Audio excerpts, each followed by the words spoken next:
Are your Chinese last week? No speculation, just the info you need. That's your KBLA Sports Minute. I'm Ray Richardson on KBLA Talk 1580. Let me put my hard hat on, go back outside, and see if these procrastination Crenshaw construction crews have shown up yet.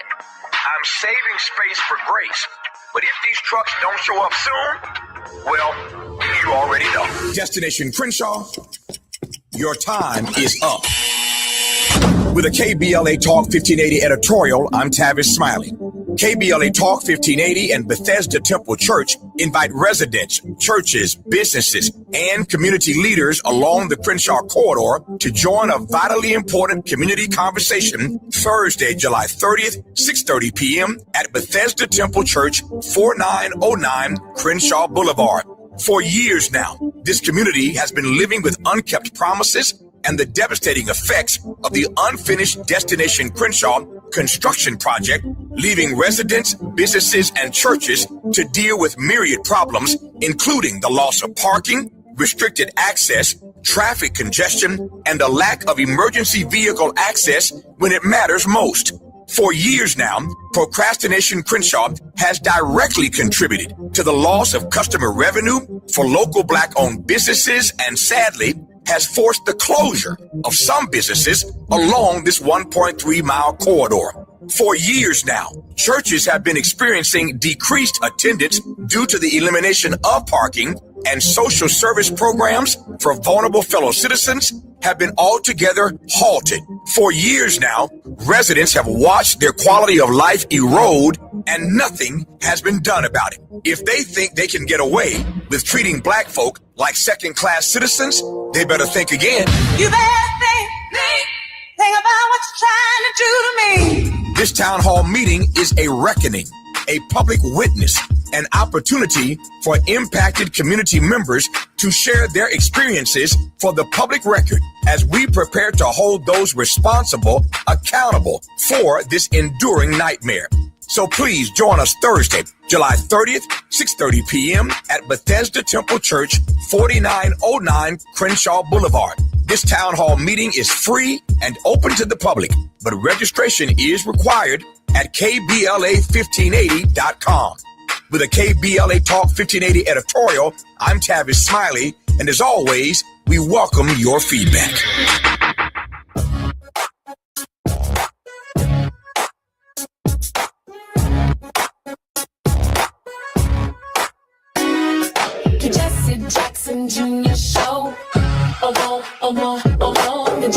Jackson Jr. Show. Oh, oh, oh, oh, oh, the Jesse Jackson Jr. Show.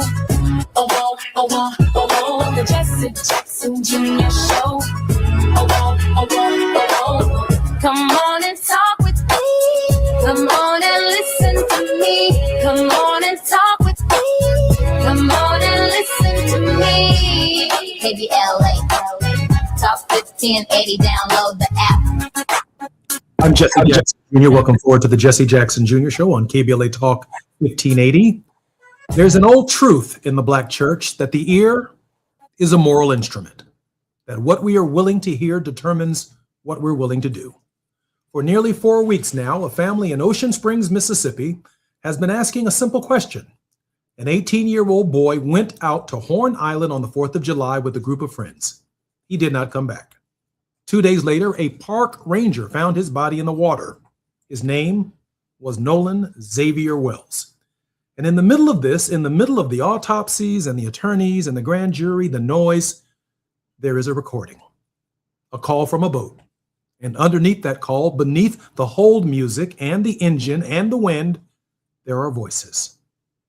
Most of us heard static. My guest heard something else. Janetta Brantley, she goes by the name affectionately Netta, is an award-winning audio engineer, sound designer, and composer. She's the founder of Audio Done Right. She holds a bachelor's degree in music production and a master's in entertainment business from Full Sail University, and she has spent more than a decade in professional audio. More than 60 feature films, television series, and streaming productions carry her work on Max, on Amazon Prime Video, on Hulu, Peacock, Tubi, Investigation Discovery, WeTV, production sound, dialogue editing, re-recording, mixing, music composition, post-production supervision. She's done the whole chain. And she teaches. She has built up professional courses in sound design, film scoring, and audio post-production because she believes the next generation of engineers ought to know what she knows.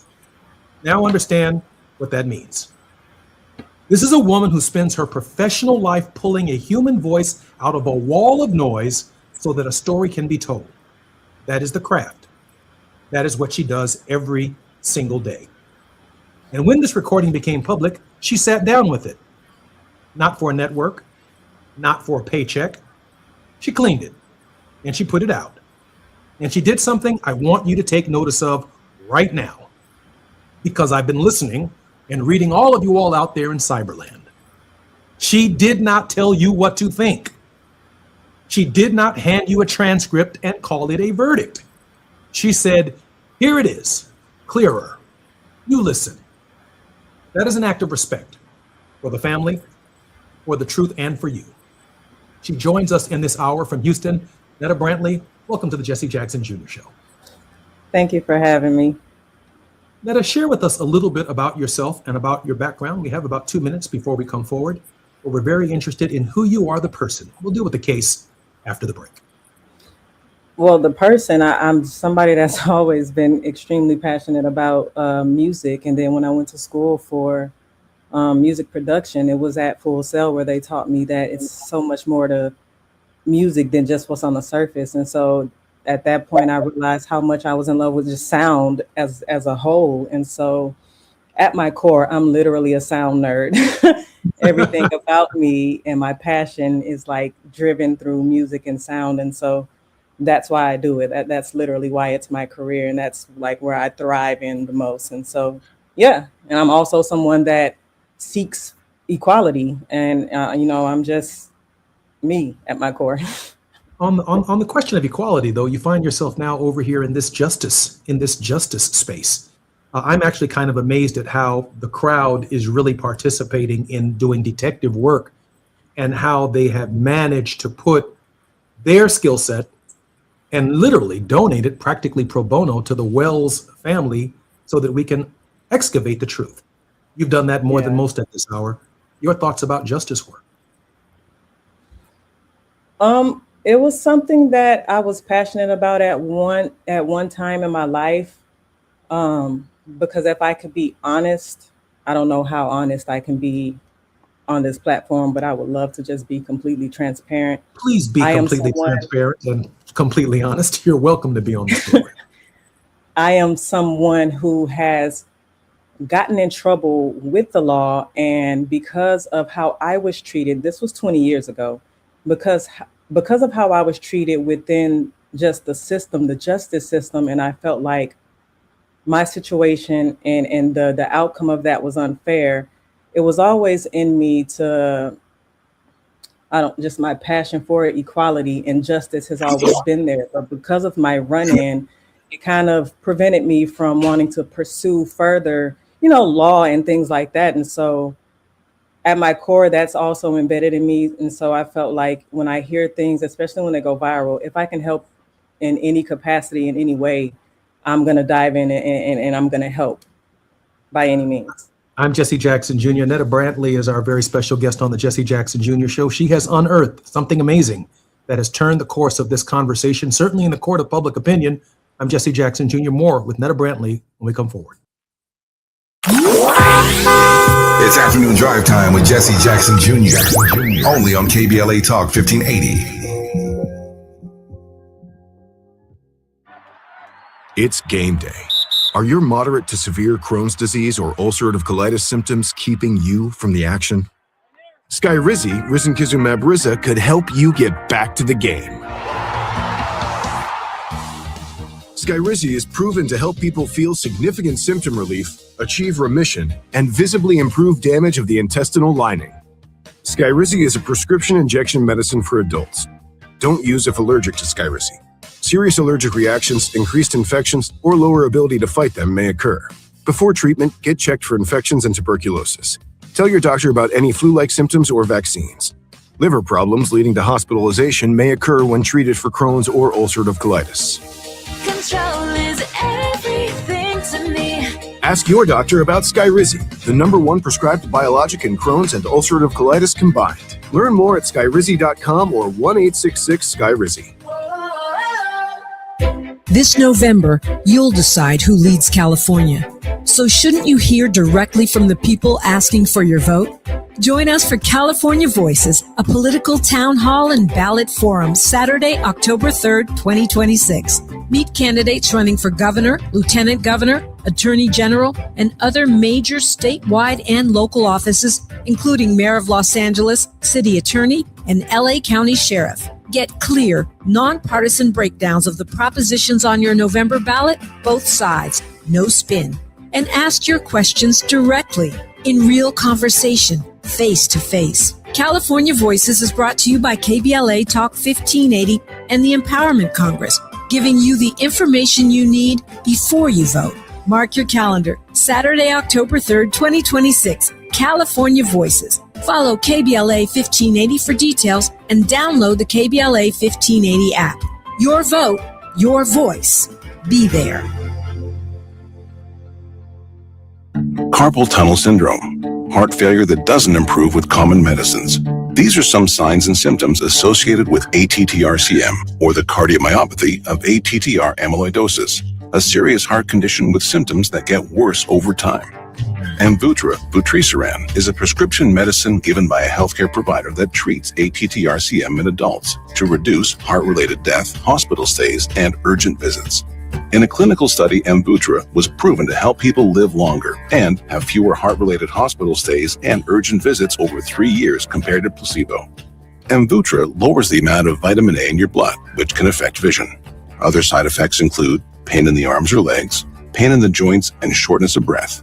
These are not all the possible side effects of Amvuttra. For prescribing information, call 1-833-256-2748 or learn more at amvuttra.com. Ask your doctor about Amvuttra for ATTR-CM. This is KBLA Talk 1580, where everybody is somebody and nobody is a stranger. You belong here. The Jesse Jackson Jr. Show. The Jesse Jackson Jr. Show. The Jesse Jackson Jr. Show. The Jesse Jackson Jr. Show. King Volley, drop the beat. Come on and talk with me. Come on and listen to the me. Come on and talk with me. Come on and listen to the me. KBLA Talk 1580. Download the app. I'm Jesse Jackson Jr. Welcome forward to the Jesse Jackson Jr. Show on KBLA Talk 1580. In this hour, our very special guest is sound engineer Janetta Brantley. Netta, welcome forward to the show. Hi. Welcome back. Netta, I grew up in the 80s. We had a biphonic sound, a boombox that we used to listen to rappers delight. Some of us now have Beats and iPads and all kinds of different ways in which sound is presented to us by JVL or JVC. But sound means something to you. You took an interest in sound. And before we get to the case, share with us how you undertook your interest in sound. Oh man, I give all that credit honestly to Full Sail. Again, I went for music production, but then when I started taking going through each course, that school is so fast paced and it kind of prepares you for the industry because the industry in general is fast paced. They introduced me to the sound design aspect of it and post-production work. And it was then when I realized, oh, wow, like I really love this. Like, I love that I can take a muted trailer and redesign the entire world there. I can eliminate certain sounds. I can add and introduce certain sounds. I can tweak and play with the dialogue. Where something is messy, I can clean it up. I just love how sound can influence, especially in film. Like, you can really become immersed in a visual when the sound and the audio is right. And I've always given that credit to Full Sail, because if it weren't for them introducing it to me, I don't think I would have ever really fell in love with it the way that I did. So in a real sense, you are an expert. I mean, you are an expert in this area of detecting and listening to sound. When I heard the video, as millions of people did around the country and around the world, when the young man made the call to the tow company, we didn't hear what you heard. We simply heard the conversation and we kept it moving. It sounded like the narrative and the story that was being told was going to be the narrative and the story that was going to be told. But you hear the video and you sit in the quiet of your own space and you hear something else. Yeah, and in part, I also do production sound as a sound mixer, as a production sound mixer, where, again, Full Sail taught me how to really tweak and train my ears. But then I'm being on set of multiple, maybe hundreds of productions at this point as the sound mixer and the boom operator. I'm, days and weeks at a time, I'm wearing headphones, I'm holding a boom pole, and I'm literally listening for distractions so that I can communicate to the director, hold for sound, plane, police outside, weather, rain, anything, clicking, pops, humming from a refrigerator. And so I think those things is what makes me really enjoy sound as a whole, because being the production sound mixer and then also being that person who 9 times out of 10, I have to now work on that same project in post, and I don't want to have to do more work in post. So during production, I'm trying my hardest to make sure I'm capturing the best clean audio to eliminate having to clean it in post or fix it in post. That really, like, I really hold that dear. Like, I really take it serious. Now, let me throw this out at you. There are, in my opinion, there are 4 courts that are at play here. The first court is civil court. Let's call that the Ben Crump category. Let him have that one. Gotcha. Then there's the federal court, and the federal process, which includes the U.S. Attorney's Office for the Southern District of Mississippi. I hope they're listening today, because Nolan Wells's body was found on National Park Service land. Horn Island is federal territory. It is federal property. The state of Mississippi does not have jurisdiction over the activity on Horn Island. The National Park Service does. The National Park Police do. We've not heard from them yet. Hopefully, they're listening to our radio show today. Hopefully. And they'll catch up with an investigation that's at least 4 weeks behind schedule, because a murder has occurred at a national park. In large measure because Horn Island is known as an island where African-American slaves escaped and they swam to Horn Island for freedom. That's part of its historic designation, what occurred at Horn Island many, many decades ago. Oof. The third court is the court of Mississippi, which Emmett Till's family knew all too well. Mm. So did Medgar Evers, and so did the families of Swerner, Goodman, and Cheney. And that, in large measure, is why on July 4th, we are as suspicious as any other July 4th since the Declaration of Independence. Facts. But then there's this court of public opinion. Mm-hmm. And what you've done, which we've never in the 250 sojourn of the nation had the power to do, is actually allow people in public opinion to make a judgment based on clear scientific evidence that you were able to excavate from this recording.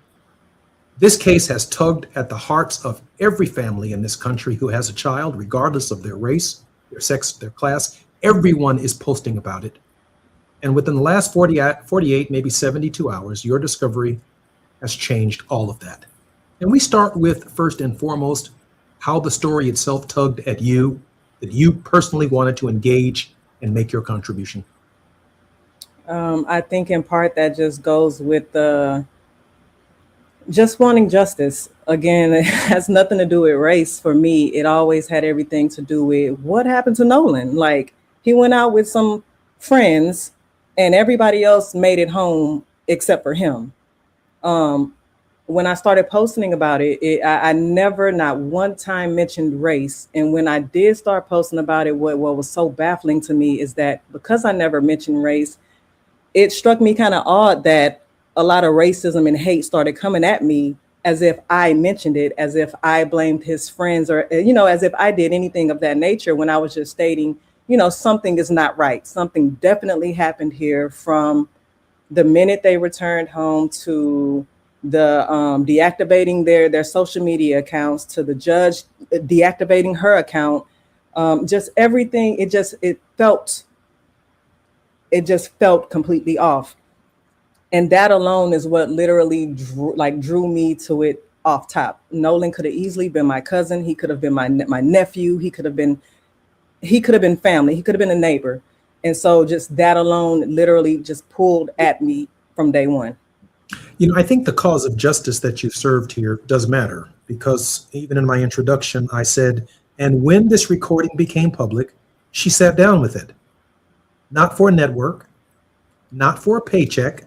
She cleaned it. She put it out. She did something I want everyone to notice. She did not tell us what to think.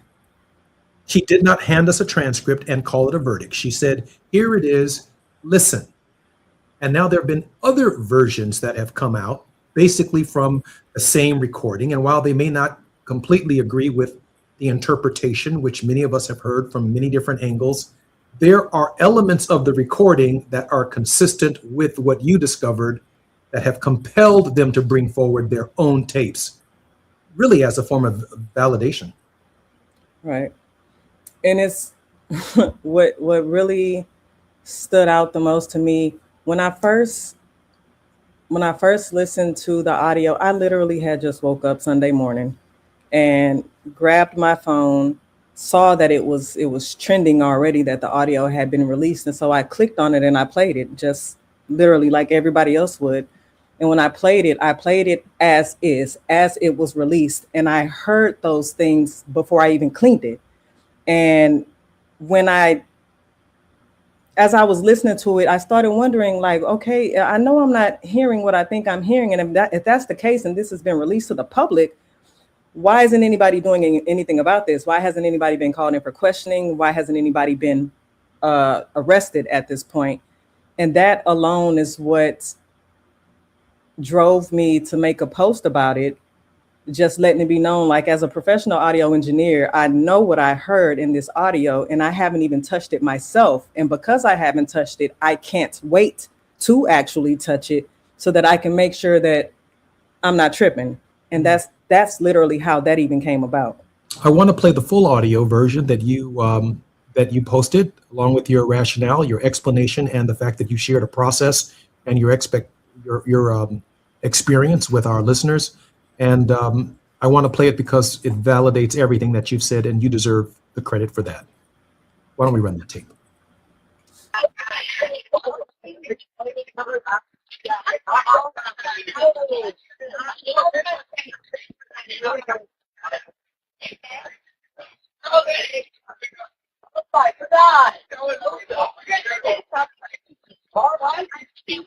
Hey, we're at the west tip of Horn, and our bilge pump stopped working. We're sinking. Can y'all please come?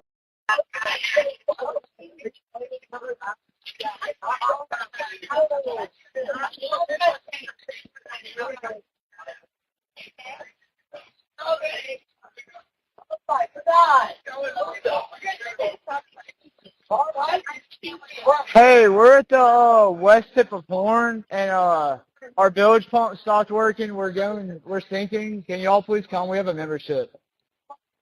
Hey, up! Shut the fuck up!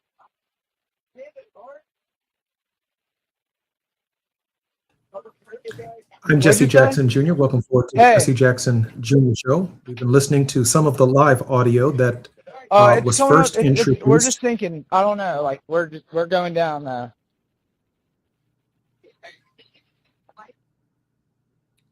I'm Jesse Jackson Jr., and we were listening to some of the live audio, the raw footage that was initially presented from the case that had been filtered, had been cleaned by a number of different people. But the originator of that process is none other than Netta Brantley, who is our very special guest in this hour. When we do come forward, I am going to play the post that you did on Facebook, the entire post, explaining your process so that our listeners can fully understand the scientific nature, the thoughtful, very logical, methodological approach that you took to unearthing the data that all of us have had for 4 weeks, but you were able to excavate and share with us.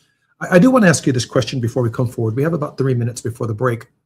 Do you see this as a turning point in the case, certainly in the case for public opinion? I'm feeling stalled by the Mississippi justice system. We're all too familiar with that. And anyone who says differently has no read on history. They're waiting for some idea to pop out of Mississippi that's not popped out in decades. So that's not going to happen. It's only going to be because people like yourself provide the kind of expertise to this case that matters. That's beyond the press conferences, beyond the grandstanding, people who have been trained, who've given consideration to the evidence. And I'm still shocked at the idea that the federal government on federal property, a murder or a death has occurred, and there is no investigation by the National Park Service, as far as I can tell, leading this investigation for Horn Island National Park Service territory. Janetta? Jeanette, I think you're muted. I do feel like it's a turning point. I just wish something or somebody in a position of power would actually utilize it to do something in order to kind of spearhead or lead this case so that we can actually get the justice that we're all seeking.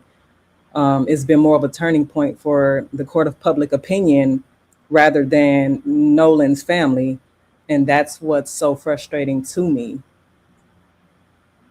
I think frustrating to both of us is that there's not a parallel investigation.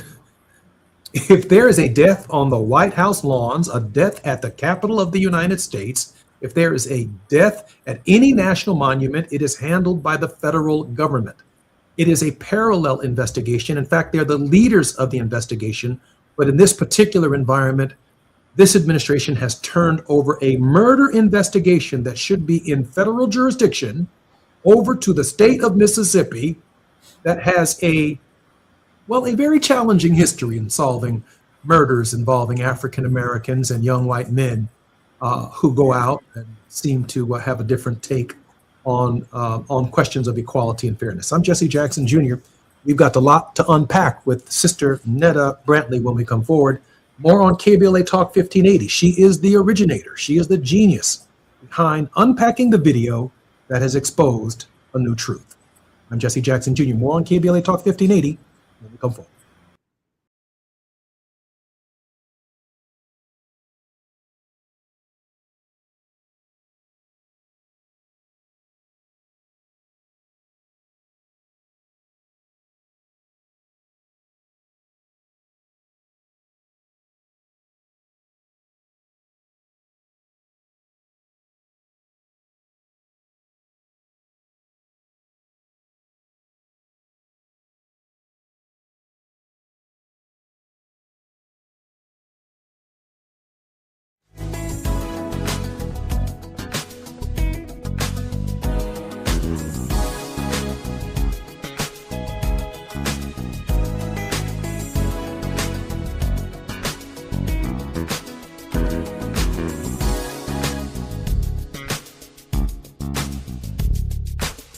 whether to seek the death penalty against Black singer David, whose real name is David Burke. A judge ruled there is enough evidence for the murder case to go to trial in the death of 14-year-old Celeste Rivas Hernandez. Get BIN News Now on demand 24/7 on the iHeartRadio app. Got issues with youth or high school sports? Positive Coaching Alliance can help. PCA, a national nonprofit, offers more than 1,000 free online resources for youth and high school sports coaches, parents, students, and administrators. Visit PCADevZone.org. This is the KBLA Sports Minute with Ray Richardson. The first week of training camps around the NFL has had some disturbing news involving coaches. Kansas City Chiefs offensive coordinator Eric Bieniemy, one of the few African-American offensive coordinators in the NFL, is with his wife Mia in a Virginia hospital. Mia Bieniemy is in stable condition after being shot Monday in the couple's home by their 27-year-old son Elijah. The son has been arrested with no bail.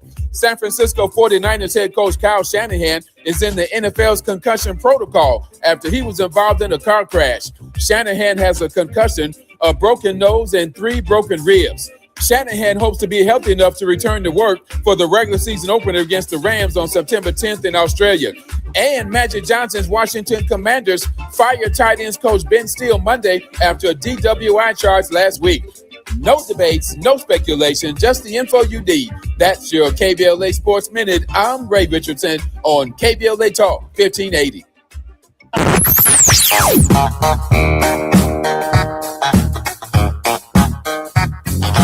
This is KBLA Talk 1580. Talk radio. That's music to your ears. We're unapologetically progressive. KBLA Talk 1580. Number 14. That's where Talkers Magazine ranked Tavis Smiley on their heavy 100 list of the 100 most important talk radio hosts in America. Join Tavis weekdays, 9 a.m. to noon or 9 p.m. to midnight. Only on KBLA Talk 1580. In a world full of noise, one station keeps it real. KBLA Talk 1580, where the conversation goes deeper, the voices sound like yours, and the issues that matter most to our community take center stage. Progressive, powerful, unapologetically us. Whether you're driving through the city or tuning in from your home or office, join the public square. KBLA Talk 1580. Your home for talk that enlightens, encourages, and empowers. Listen live on our free KBLA 1580 app, on our website at KBLA1580.com, or on your radio dial at 1580 AM. Unapologetically progressive. You're listening to KBLA Talk 1580. We don't tell you what to think, just what to think about. Let me put my hard hat on, go back outside, and see if these procrastination Crenshaw construction crews have shown up yet. I'm saving space for grace, but if these trucks don't show up soon, well, you already know. Destination Crenshaw, your time is up. With a KBLA Talk 1580 editorial, I'm Tavis Smiley. KBLA Talk 1580 and Bethesda Temple Church invite residents, churches, businesses, and community leaders along the Crenshaw corridor to join a vitally important community conversation Thursday, July 30th, 6:30 p.m. at Bethesda Temple Church, 4909 Crenshaw Boulevard. For years now, this community has been living with unkept promises and the devastating effects of the unfinished Destination Crenshaw construction project, leaving residents, businesses, and churches to deal with myriad problems, including the loss of parking, restricted access, traffic congestion, and a lack of emergency vehicle access when it matters most. For years now, Procrastination Crenshaw has directly contributed to the loss of customer revenue for local Black-owned businesses and, sadly, has forced the closure of some businesses along this 1.3-mile corridor. For years now, churches have been experiencing decreased attendance due to the elimination of parking, and social service programs for vulnerable fellow citizens have been altogether halted. For years now, residents have watched their quality of life erode and nothing has been done about it. If they think they can get away with treating black folk like second-class citizens, they better think again. You better think about what you're trying to do to me. This town hall meeting is a reckoning, a public witness, an opportunity for impacted community members to share their experiences for the public record as we prepare to hold those responsible accountable for this enduring nightmare. So please join us Thursday, July 30th, 6:30 p.m. at Bethesda Temple Church, 4909 Crenshaw Boulevard. This town hall meeting is free and open to the public, but registration is required at KBLA1580.com. With a KBLA Talk 1580 editorial, I'm Tavis Smiley, and as always, we welcome your feedback. As we go a little something like this. Hey, it is me, D.L. Huger, and I am thrilled to be heard weekdays in my hometown on KBLA Talk 1580. So check out the D.L. Huger Afternoon Show weekdays from 2 to 4 p.m. exclusively on KBLA Talk 1580. We got a whole lot to talk about, let me tell you. You're listening to Jesse Jackson Jr. on KBLA Talk 1580. The Jesse Jackson Jr. Show. The Jesse Jackson Jr. Show. The Jesse Jackson Jr. Show. King Quality drops the beat. Come on and talk with me. Come on and listen to the me. Come on and talk with me. Come on and listen to the me. KBLA Talk 1580. I'm Jesse Jackson Jr. Welcome forward to the Jesse Jackson Jr. Show on KBLA Talk 1580. Our very special guest in this hour is Janetta Brantley. She goes by the name affectionately Netta, is an award-winning audio engineer, sound designer, and composer. She's the founder of Audio Done Right. She holds a bachelor's degree in music production and a master's in entertainment business from Full Sail University, and she spent more than a decade in professional audio management and direction. Netta, welcome forward to the Jesse Jackson Jr. Show. That's me. Thanks for having me. When I first reached out to Netta and she agreed to do our show yesterday and just before the program, she said that she's getting literally hundreds, maybe many hundreds of invitations to take this subject matter to podcasts and to platforms. And then she stumbled upon my text message inviting her to our show. And she paid my father and my family indirectly the highest possible compliment. She said, "That's a name that I know, and that's someone that I trust." And so I handle her with the full respect that my father would have handled you if you were on his nationally broadcast radio show, because you've earned that. Netta, once again, welcome forward to the show. Thank you. Netta, I saw your text message, your Facebook post, where you described, and it's been viewed hundreds of thousands of times, the process by which you went through to excavate, if you will, these voices. Can you, without me having to play that tape because I have you live, can you share with us what that process was? Absolutely. So I basically pulled in the same exact audio that was released to everybody. I think it was WLOX or something like that, but it said MDMR releases the Nolan Wells audio or something like that. So I ripped that from YouTube and extracted the audio only, pulled that into Logic Pro X, which is a Apple-owned digital audio workstation. With that audio, I was noticing that the WAV file kind of was not even kind of, but the WAV file was somewhat split to left and right. So when I listened to it originally, I heard the music and the dispatcher Vicky coming from the left channel, and I heard the caller and the background noise coming from the right. And so I was like, oh, okay, so it kind of made it easier for me to further split that, mute, one channel and then focus in on everything else. So once I split that, I saved the raw copy, made a duplicate, then I made a left channel, and then I made a right channel, and then I made another duplicate just to keep and maintain the original audio. Once I soloed just the right channel, which was the caller in the background, not Vicky the C-Toe dispatch, but just the students, the college students, what have you, on the boat. Once I did that, in my mind, I had automatically knew there was nothing I was going to do that was AI related off top, because although I myself utilize AI for things that could help just speed up my workflow in other cases, I wanted to take this one so much more serious, and I just refused to go any AI route, because AI can literally introduce artifacts that I'm not a fan of. You can automatically tell that it's AI, and so many other things. And so the first thing I did when I isolated the those two channels and only stuck to the callers is I inputted the EQ. I put a channel EQ on that channel, and then I started sweeping. I took a certain frequency and started sweeping to find where the body of the dialogue in the background could actually be heard and where it stood out the most.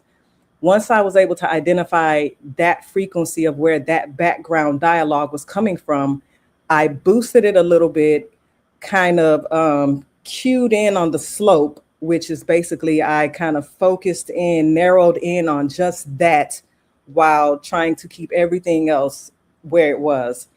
And once I was able to identify that frequency, then I chose another frequency, did the same thing, sweeped all the way across until I heard the more of the body of that conversation in the background, and did the same thing. I boosted that, narrowed in on that, and then eliminated all the other frequencies around it. So a high pass filter, low pass filter to cut out everything else and focus on only what we were hearing the most.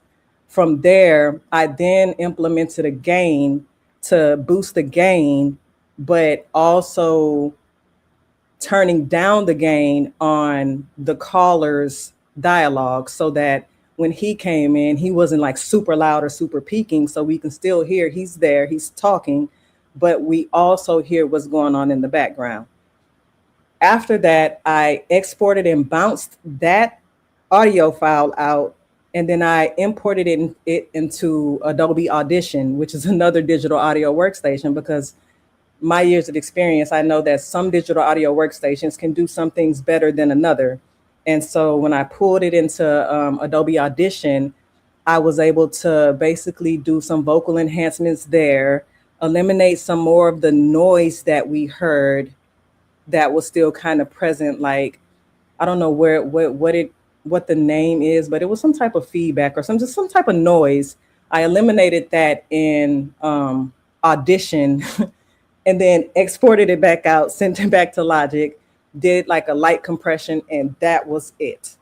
I did nothing more than that. Netta, you laid out a perfect path for whomever is in the engineering sound business to be able to follow your path. And immediately after you had, if you will, a file, you're a human being like all of us are. You were alone with information that no one on earth had at that moment. I've read somewhere that you played it dozens and dozens and dozens of times, and then you had to step away from it. Mm-hmm. Share with us what you felt like in that moment. I was at a disbelief. There was so many emotions running through my mind, because I approached it as an audio engineer, not as someone who was trying, like I'm searching high and low to find guilt. I wasn't. My mind and heart was just on, I just want to hear what's being said in the background. So me approaching it as an audio engineer, I wasn't really listening for dialogue other than what was actually standing out. So some of the things off top I heard without even trying to hear it, like, damn it, Bart. At first, I didn't know if he was saying Nolan's really dead now or No-No's really dead now, but I did hear, damn it, Bart, Nolan's or whatever is really dead now. And at the beginning, I know for sure I heard can we cover it up? Yeah, I thought all about that. This was before I even introduced the gain, which is basically just turning it up a little bit, not by volume, but by gain. But my wife was with me, next to me almost the whole time, and I'm not really sharing with her what I'm hearing.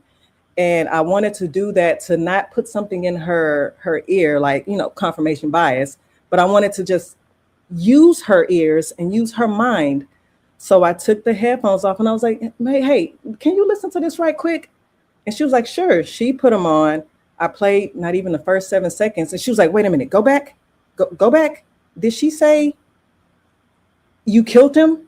And when she said that, I kind of looked at her like, wait, what? What did you hear? She was like, yeah, go. And then she pointed directly at the point in the wave file saying, go play right there. And I played it back. When I played it back, I heard it loud and clear. You killed him. And I was like, I am shocked you heard that, because I wasn't listening for that. But lo and behold, it was there. And everything was just gut-wrenching, heartbreaking, disheartening, and everything else. Janetta, let's go to break real quick. I'm Jesse Jackson Jr., listening to the Jesse Jackson Jr. Show on KBLA Talk 1580. More with Netta Brantley when we come forward.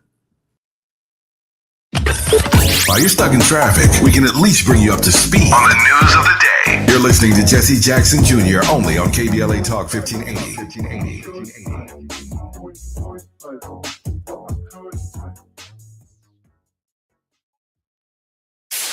KBLA Talk 1580. We've got a lot to talk about. KBLA Talk 1580, connecting you with services and solutions. 10 Toes In serves as a mentorship and domestic violence prevention program. They support, educate, and empower couples during and after incarceration. They assist male returning citizens to re-enter society successfully and to help them maintain a healthy relationship with their romantic partner. They offer a mentorship support group for formerly incarcerated men. 10 Toes In teaches its Intimate Relationships 101 curriculum at male prisons throughout the state of California. They host sister support group meetings for women who are intimately involved with incarcerated and formerly incarcerated men. 10 Toes In is a 501c3 nonprofit organization. To access their services or make a donation, please visit them online at 10toesin.org or find them on Facebook or Instagram. They are healing lives through relationships. This is a community call to action from KBLA Talk 1580. My mom has decided to learn to paint, and she's good. My dad's now into creative cuisine, and I've already put on 6 pounds. Learning new things comes with age. My mom, she started forgetting my name and what we're talking about.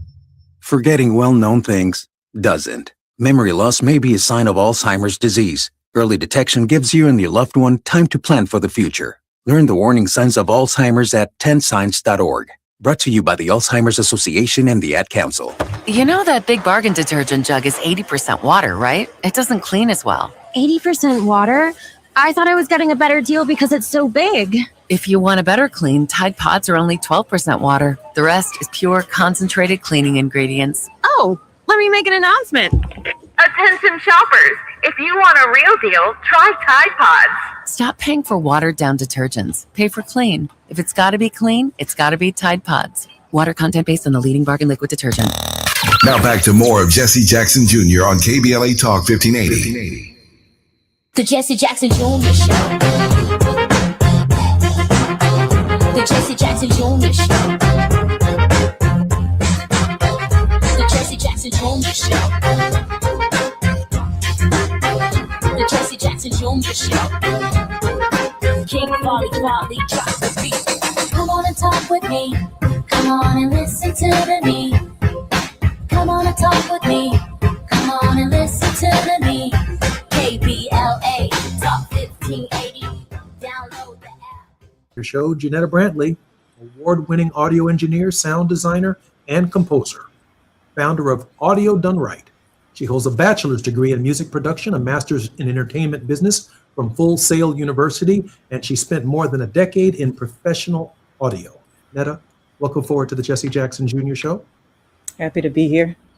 Netta, let me ask you another question, but before I do that, please finish the thought you had just before we went to the break. You were making a point, a description of what was taking place. It was just the reality and the realization of what I was hearing. I was floored, flabbergasted. I can't even think of the right emotion to put to, I can't believe I just heard what I heard. One, my heart instantly broke all over again for the Wells family too. And I cannot believe, of all things, first and foremost, why hasn't no one been arrested? 3, because a lot of that stuff, again, I heard before I even touched the audio. I heard this in the same audio that was released to the world. The only thing I did not hear loud and clear was the, can we cover it up? Yeah, I thought all about that from 2 females. And at the end, the damn it Bart, which I did hear the damn it Bart before I cleaned it. I just didn't hear what he said after that, which was, Nolan's really dead now. My heart sank. Netta, let me probe for a moment if I can, because I see that you're having an emotional moment, and I understand that. You heard things that we did not hear. What else did you hear? And I guess I'm speaking to the question of insight. For example, we heard initially the audio between the gentleman on the boat talking with the tow company. We didn't hear the number of people on the boat. You might have heard that after you separated the voices. How many people were on the boat, Netta? From what I remember hearing, which was Will, Warren, Wyatt, Bart, Nolan, of course, because they screamed his name. It was so loud and clear. They screamed his name, and 2 female voices. So I indeed did hear, just based off of that, 7 people, in which he actually did say to Vicky, the CETO dispatcher, 7 people. And then he followed up and counted. I don't know if it was him or someone else, but they said 1, 2, 3, 4, 5, 6. You know, they counted after he said it to the dispatch. But the names that I did hear loud and clear were Warren, Wyatt, Will, Bart, and Nolan. I did hear 2 separate females' voices as well. So when the tape was first released, all we heard was the individual on the boat calling for a tow. And so that's the narrative that we've had, that the boat was leaking, that some guys went back and others didn't. But your audio dissection, if you will, excavation of the conversation has more people on the boat than the popular narrative. Correct. Definitely. I'm struck in this moment. I'm struck in this moment in part because before law enforcement, by the way, have you been contacted by law enforcement? No, I have not.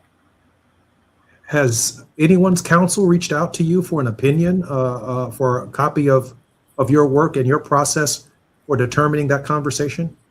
No, they have not. Have any authorities in the state of Mississippi reached out to you regarding these matters? No, they have not.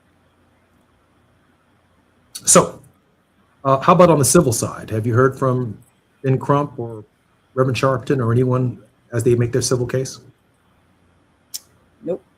Now, I'm going to make that connection for you. But we're certainly grateful that you're here at KBLA Talk 1580 with us.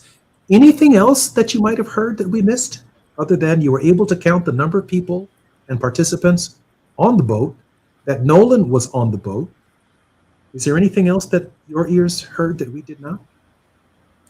Other than what I've already provided, you killed him, he's already dead. Is he really dead? From the female, the yep, and the yep was so, I don't even, nonchalant. It was just yep, like, and then like, it was again, if it weren't for my wife, I wouldn't have even analyzed the end part the way that I did at the end of that 37 seconds. The Nolan's really dead now. Why would you say really dead now? Like, what were you doing beforehand to even say those words? Like, you're disappointed in Bart because he took it too far. Somebody, you know, it went too far to even have uttered those words. Nolan's really dead now. That was all just way too much for me. Hence the reason why the first time I only released the first 37 seconds, because I was like, yeah, no, I need a break from this. Let me just release what I said I was going to release and then worry about the rest tomorrow. Was my process. We understand your sentiments and your feelings. Maybe a final question. Was it a male or a female voice who said, can we cover it up? It was a female voice. It was a female voice that inquired about the idea of a conspiracy. Yes. which is an inchoate crime, which means you don't have to necessarily participate in the crime itself, or a murder or manslaughter or whatever ultimately is charged based upon the evidence. You heard a female voice recommend the idea of a cover-up. And followed by another female voice saying, yeah, I thought all about that. Two and females. you can distinguish two different females making that, having that conversation. So both are in the conspiracy. Yes. Yes, I thought all about that. So there's someone who gave thought to the idea of covering it up before the question was asked by another female. So this female who says, yeah, I gave thought about that, is not just an ancillary player to this conversation. They are engaged with serious scienter or knowledge of what's taking place. This is hard for me. It's hard for the country. I hope you come back. And if you feel free, anytime you want to come back to KBLA Talk 1580 and talk with us about these issues, even if you just want to come and vent. And if people are putting pressure on you, send them our way. We'll take the pressure off of you because we're going to stand with you through this very important process. I've asked all of our listeners historically on our show to take the last 2 or 3 minutes and to offer us a word of hope. And I can only imagine that a word of hope from you, Netta, at this hour comes from a very deep and a very special place. Will you offer us a word of hope in 2.5 minutes? I do. It's even hard to even say it because it's always the latter, but I genuinely hope justice is served. Like, I hope the family don't give up in their search. I want the same thing that they want and the same thing that millions of others want, and that's justice. I want everybody to remain strong. I want everybody to not allow the cyberbullying and the keyboard warriors that think we're going to back down. I want everybody to stand 10 toes down behind each other because as a community, we are all we got. Netta, I'm so proud of you. Our country's proud of you. Justice seekers are proud of you. And while this may be a difficult moment for all of us in our country, you've done a tremendous service to the nation's justice system, to the idea of justice. You've honored the ancestors. You've honored not only those of us who've struggled with racial hatred and discrimination, but in this moment, while we quote and think about Emmett Till and we think about Medgar Evers, Swerner Goodman and Cheney, 2 Jews and a Black, killed under circumstances still unexplainable in Mississippi. 2 Jews and a Black, 2 white guys and a Black, died together in a hole in Mississippi. And so when I reflect upon the men and the women, regardless of their race, their sex, or class, you find them in the exact same place with you. I've seen white guys and white women and conservatives and liberals all coming together asking for justice for Nolan. We are grateful to you as a station. We're grateful to you as a country for setting us on this path. I'm Jesse Jackson Jr. Our very special guest has been Janetta Brantley. She is the audio engineer, award-winning sound designer and composer, and the founder of Audio Done Right. She's been our very special guest for the last hour. We wish her well, and we wish your lovely spouse well as well. Thank you, and God bless you. I'm Jesse Jackson Jr. You've been listening to the Jesse Jackson Jr. Show. When we come forward, Barbara Arnwine will be on the grind with Barbara. I'm going to opine about some of what we just heard when we come forward. I hope you'll stick with us. More on KBLA Talk 1580 in just a moment. KBLA 1580 Santa Monica. I'm Amber Payton with BIN News Now. President Trump is facing criticism over his order to place warning signs outside the Smithsonian's National Museum of American History. A history teacher says history doesn't need a warning label and has been protesting outside the museum. We're a great country. We're good and we're ugly too. And if Americans know that story, they'll be comfortable. Black House Minority Leader Hakeem Jeffries says Democrats are exploring legal options to challenge the order.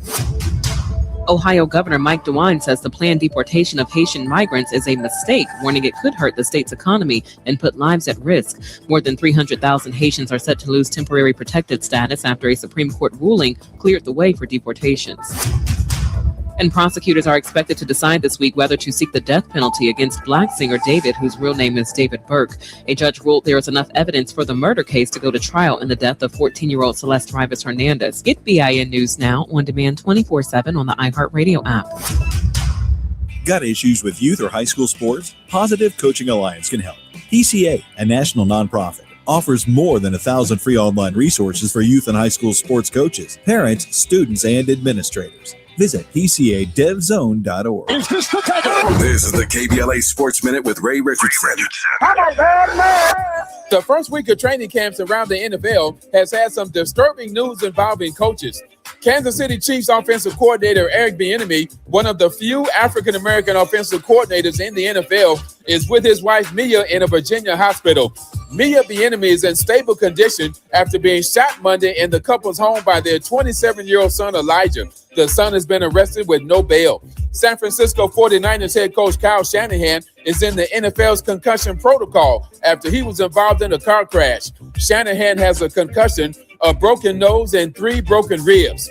Shanahan hopes to be healthy enough to return to work for the regular season opener against the Rams on September 10th in Australia. And Magic Johnson's Washington Commanders fired tight ends coach Ben Steele Monday after a DWI charge last week. No debates, no speculation, just the info you need. That's your KBLA Sports Minute. I'm Ray Richardson on KBLA Talk 1580. Let me put my hard hat on, go back outside, and see if these procrastination Crenshaw construction crews have shown up yet. I'm saving space for grace, but if these trucks don't show up soon, well, you already know. Destination Crenshaw, your time is up. With a KBLA Talk 1580 editorial, I'm Tavis Smiley. KBLA Talk 1580 and Bethesda Temple Church invite residents, churches, businesses, and community leaders along the Crenshaw corridor to join a vitally important community conversation Thursday, July 30th, 6:30 p.m. at Bethesda Temple Church, 4909 Crenshaw Boulevard. For years now, this community has been living with unkept promises and the devastating effects of the unfinished Destination Crenshaw construction project, leaving residents, businesses, and churches to deal with myriad problems, including the loss of parking, restricted access, traffic congestion, and the lack of emergency vehicle access when it matters most. For years now, Procrastination Crenshaw has directly contributed to the loss of customer revenue for local Black-owned businesses and, sadly, has forced the closure of some businesses along this 1.3-mile corridor. For years now, churches have been experiencing decreased attendance due to the elimination of parking, and social service programs for vulnerable fellow citizens have been altogether halted. For years now, residents have watched their quality of life erode, and nothing has been done about it. If they think they can get away with treating Black folk like second-class citizens, they better think again. You better think about what you're trying to do to me. This town hall meeting is a reckoning, a public witness, an opportunity for impacted community members to share their experiences for the public record as we prepare to hold those responsible accountable for this enduring nightmare. So please join us Thursday, July 30th, 6:30 p.m. at Bethesda Temple Church, 4909 Crenshaw Boulevard. This town hall meeting is free and open to the public, but registration is required at KBLA1580.com. With a KBLA Talk 1580 editorial, I'm Tavis Smiley, and as always, we welcome your feedback.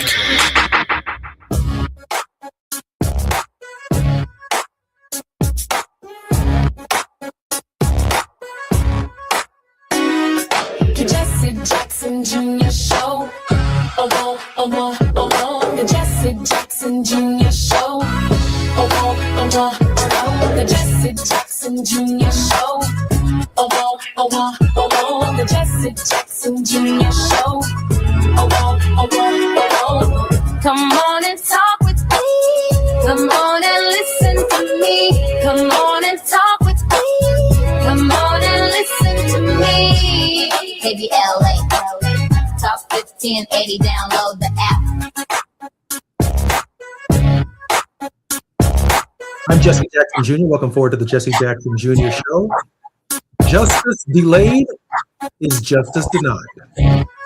When Martin Luther King Jr. wrote from the Birmingham jail in April of 1963, borrowed a line from a distinguished jurist to answer the white clergymen who had counseled patients. Justice too long delayed is justice denied. He was writing to men who believed that waiting was a neutral act. He knew better.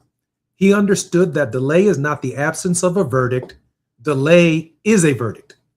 24 days have now passed since a United States Park Ranger, a federal officer, found the body of 18-year-old Nolan Xavier Wells in the water off the northwestern tip of Horn Island, Mississippi. He had gone out on the 4th of July with a group of friends. He did not come back with them. There is still no cause of death. The state autopsy is sealed. The district attorney has said the case will go to a grand jury. No arrests have been made, and when the investigation is complete, he has not said when that will be. 4 courtrooms will decide what this death means. Only one of them is open for business. The first courtroom is Mississippi, and its record is not a matter of opinion. In September 1955, an all-white jury in Sumner deliberated a little over an hour before acquitting the men who murdered Emmett Till. Months later, protected by double jeopardy, those men sold their confessions to a magazine for $4,000. Medgar Evers was assassinated in his own driveway in Jackson in June of 1963. 2 Mississippi juries deadlocked in 1964, and Byron Della Beckwith was not convicted until February 1994. He lived his entire life, 31 years, and only because Myrlie Evers refused to stop asking, James Chaney, Swerner Goodman, and Swerner and Chaney were murdered in Neshoba County in June of 1964. Mississippi brought no murder charges at all. Edgar Ray Killen was finally convicted of manslaughter in June 21st of 2005, 41 years to the day. That's the arithmetic of Mississippi. 31 years, 41 years, never. The second courtroom is federal, and here's where history cuts in an unexpected direction. When Mississippi refused to prosecute Neshoba County killings, the United States did. 7 men were convicted in 1967 under the federal conspiracy statute in United States versus Price. The sentences were disgraceful. None served more than 6 years, but the principle was established. When a state will not act, the federal government can. That courtroom was the backdrop. It's the reason that the Emmett Till Unsolved Civil Rights Crime Act was written in the first place. That backstop has not been dismantled. Since January 2025, roughly 250 attorneys, about 75% of the lawyers in the Justice Department's Civil Rights Division have left. Entire sections, including voting rights, have been reduced to a handful of lawyers or none. This past January, the chief of the criminal section and several of his deputies announced their departures, the same unit that prosecuted the officers who killed George Floyd. The division has been abolished. It has been emptied, which is quieter, and for this administration, works just as well. But the door, this is the catch for those media personnel who are listening, and you need to ask the question. In the White House Situation Room, you need to ask the question in the Oval Office. You need to ask the question in the press briefing. The door is not locked. It is merely unattended. Horn Island is not Mississippi land. It's owned and managed by the National Park Service, congressionally designated wilderness within the Gulf Islands National Seashore. Nolan Wells died on federal property and was found by a federal ranger. Jurisdiction over a death on a federal enclave does not run through the Civil Rights Division. It runs through the United States Attorney's Office for the Southern District of Mississippi and through the FBI, which has already assisted the county. Someone should be asking those offices what they intend to do. There is a further, harder truth about that island. In December of 1863, at least 8 freedom seekers reached Horn Island and were taken aboard a Union gunboat. The National Park Service has designated a site on the network to freedom. Black people once swam toward that shore for their lives.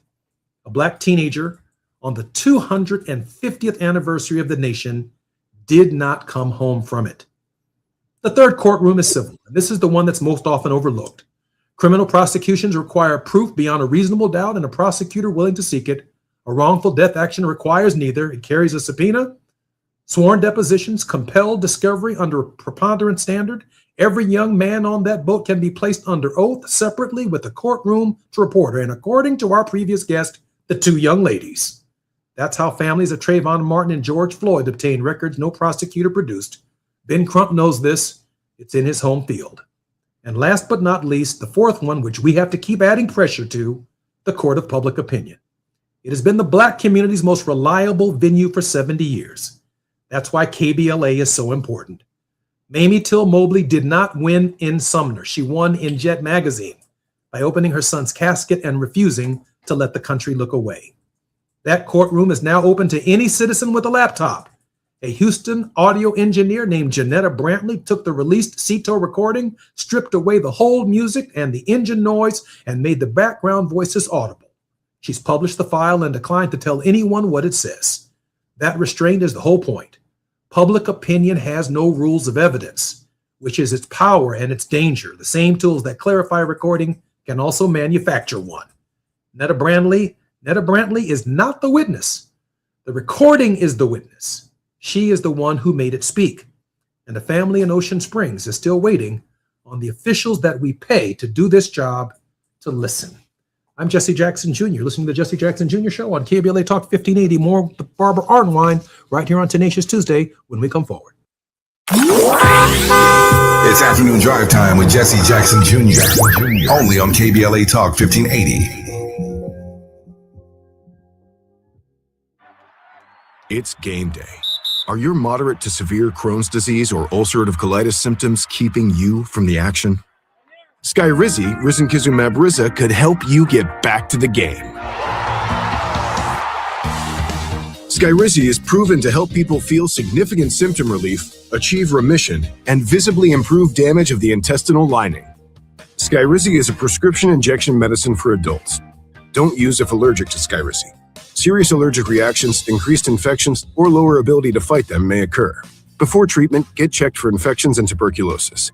Tell your doctor about any flu-like symptoms or vaccines. Liver problems leading to hospitalization may occur when treated for Crohn's or ulcerative colitis. Control is everything to me. Ask your doctor about Skyrizi, the #1 prescribed biologic in Crohn's and ulcerative colitis combined. Learn more at skyrizi.com or 1-866-SKYRIZI. This November, you'll decide who leads California. So shouldn't you hear directly from the people asking for your vote? Join us for California Voices, a political town hall and ballot forum, Saturday, October 3rd, 2026. Meet candidates running for governor, lieutenant governor, attorney general, and other major statewide and local offices, including mayor of Los Angeles, city attorney, and LA County sheriff. Get clear, nonpartisan breakdowns of the propositions on your November ballot, both sides, no spin.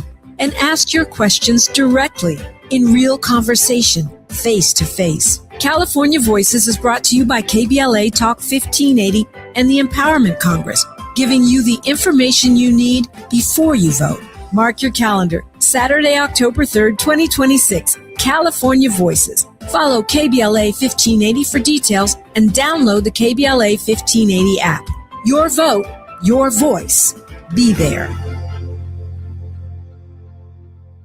Carpal tunnel syndrome, heart failure that doesn't improve with common medicines.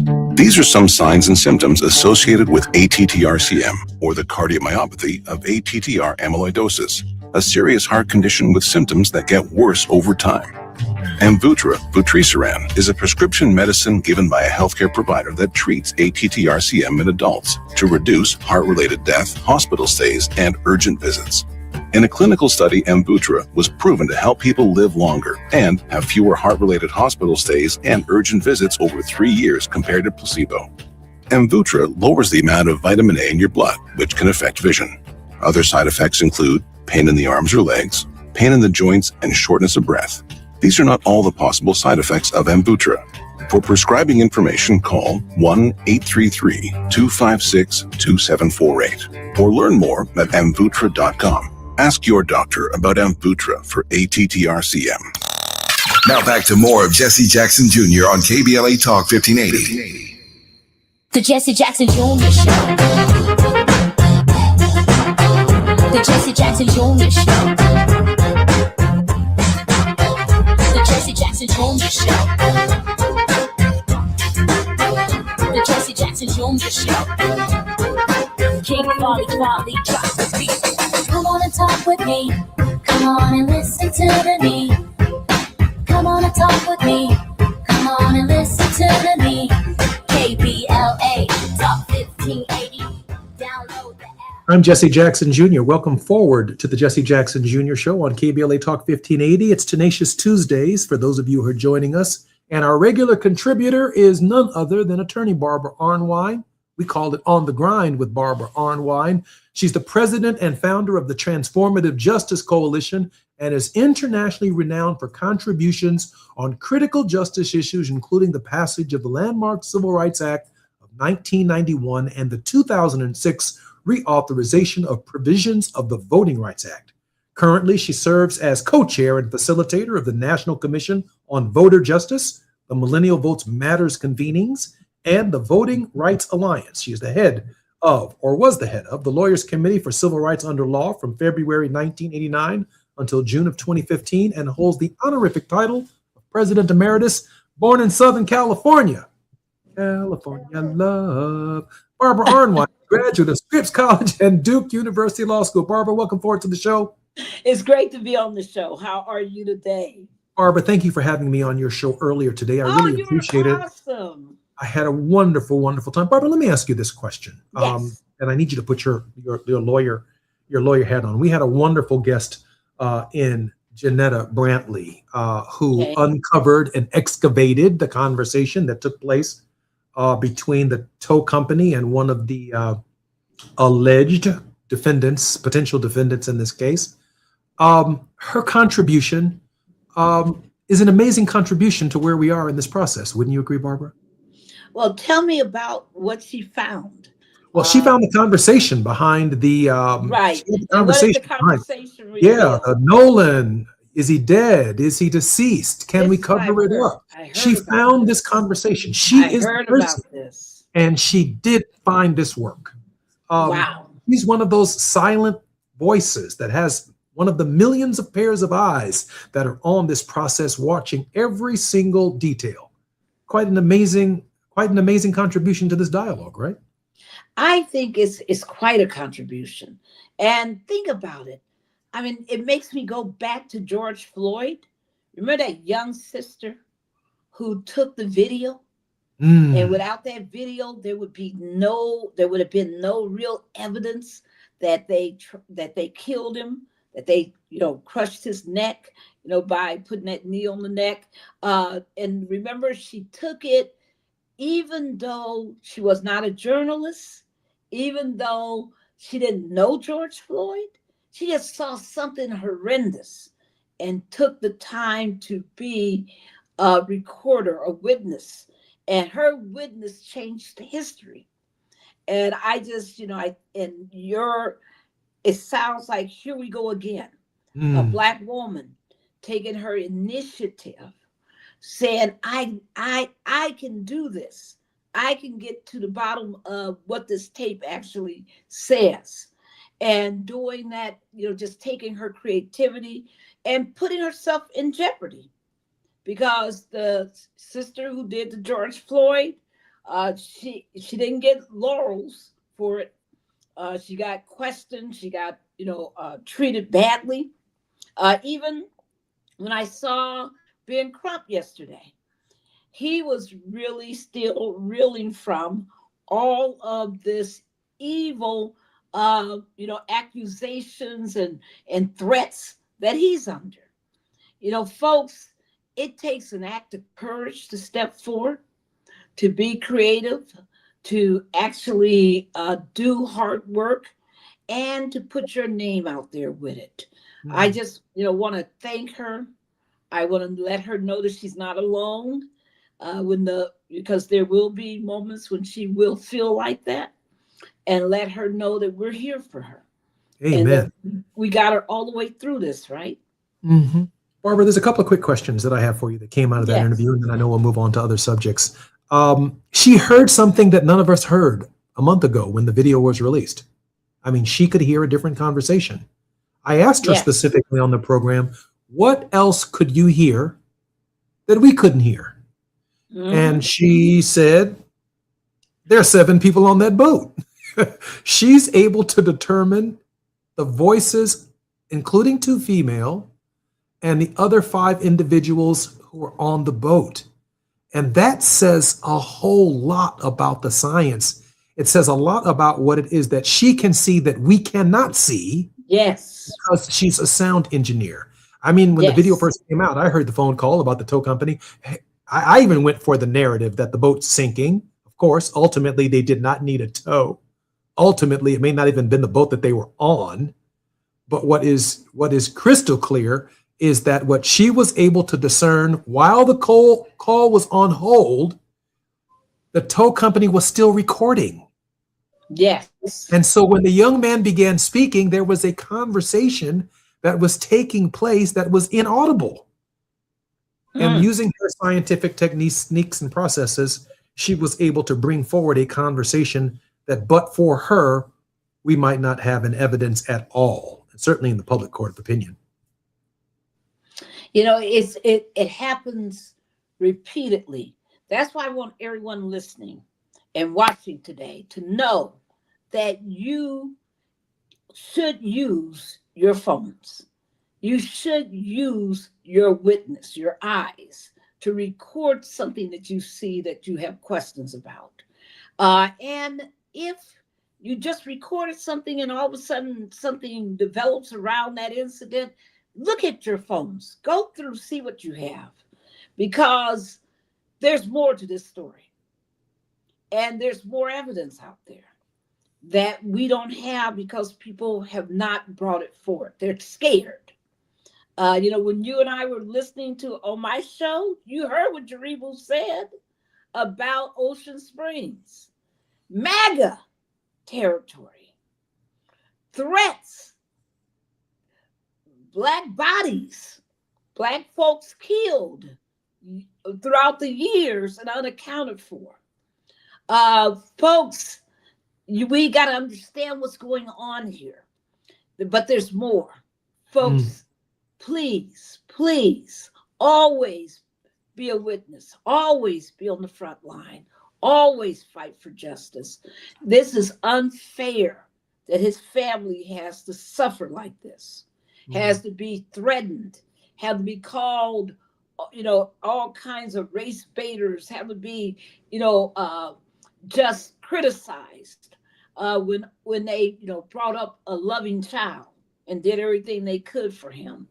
And now there's no answers, but we're going to get them. We're going to get Barbara, let me ask you this question. I know that as the former head of the Lawyers Committee for Civil Rights under Law, you understand this question better than most. Horn Island is National Park Service territory. Nolan Wells was found by a National Park Service ranger, an officer of the National Park Service, an agent, if you will. Yes. This investigation should be handled by the Southern District of Mississippi's U.S. Attorney's Office, not local prosecutors in a county in Mississippi. Barbara, I want to know how troubling that is, that we've not heard from the National Park Service, as far as I can tell. And given that it comes from the U.S. Attorney's Office, and given the president's relationship with the Department of Justice when it comes to his political friends and how he avoids cases and then charges and challenges Comey and others, using the Department of Justice. It seems to me that the White House press corps, in light of this event having taken place on federal territory, that the President of the United States, given his control over the Department of Justice, that he is not at liberty to avoid a question over the status of a federal investigation into the death of Nolan Wells. And it's very telling, right? Because the Mississippi governor, all the officials in Ocean Springs and in the county have lined up to say, no foul play, nobody has been saying, let's get to the bottom of this. Let's find out what really happened. Let's bring all our resources to that purpose. Now, your point's well taken about the National Park Service. Everybody watching. What have you been dealing with for the last month? You've been dealing with the darn Lincoln Memorial reflecting pool. And the National Park Service runs Tell them, Barbara. pool. The National Park Service is putting more time in the reflecting pool than a murder investigation. Wow. I mean, exactly. That's my point. And they've been dragging them out. How often has he dragged the poor little National Park Service out in the public to make statements, trying to collaborate what he's been saying, which is madness. But it just shows you priorities, right? It just shows you why the whole movement of Black Lives Matters what resonated so strongly with people because of the fact that these folks don't believe Black Lives Matters. They really believe this will blow over. That's what they believe. They give it time, it'll blow over. Black folks won't pay attention after a while. They'll be off to some other cause, some other issue, some other incident. But folks, our tenacity is everything. And I am as determined as you are that we're going to get the truth here. Nolan deserves it. His parents deserve it. But more important, future generations deserve it. Because we don't. Yeah. I'm sorry. We talked about the irony of the July 4th celebration that Nolan Wells lost his life on July 4th. Yes. It's the same July 4th that an image emerged out of Washington, D.C. of the Patriots Front on a metro train with an African-American woman feeling quite uncomfortable. That's an understatement. That the spirit energy of the behavior. I'm not even, well, no, I'm not going to not say that because we'll let the facts play out where they may. But I think everyone knows exactly what the spirit energy was probably at Horn Island under those circumstances. But I'm not going to tilt the scale in favor of my thinking. But I do want to say this. I find it mighty ironic that on July 4th, the sister in New York is having a problem. On July 4th, this brother loses his life. And it defines the event that all the fireworks in every city don't compare to the narrative and the patriotic part of the historic memory. The Patriotic Front chose July 4th to do its evil. Folks, you know, when you look back on the Mother Emanuel massacre, where Dylan Roth killed killed 9 church leaders during a prayer service. Folks, one thing people don't understand is they know our history. It turns out that attack correlated totally to the Denmark Vesey, insurrection. It was they understand our history better than we do, because they learn it in an adverse way. You don't know, if you haven't been on the dark web, if you haven't watched what these white supremacist groups are putting out, then you are in trouble. Because part of our ability to protect ourselves is knowing what era we're in. And we're in a dangerous era of white supremacist hate. It's growing, it's not subsiding, and we've got a president who emboldens these people. I'm Jesse Jackson Jr., listening to the Jesse Jackson Jr. Show on KBLA Talk 1580. We're on the grind with Barbara Arnwine. More with KBLA when we come forward. It's afternoon drive time with Jesse Jackson Jr. Only on KBLA Talk 1580.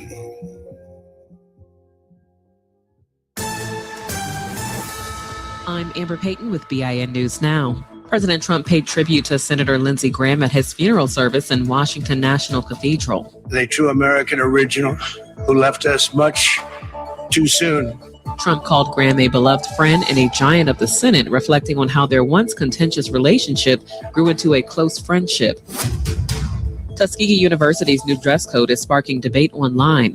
Starting this fall, the HBCU will ban bonnets, do-rags, bedroom slippers, and revealing clothing in several campus spaces, while requiring business attire for professional events. President Dr. Mark Brown says the goal is to prepare students for the workforce, though critics call the policy cultural policing.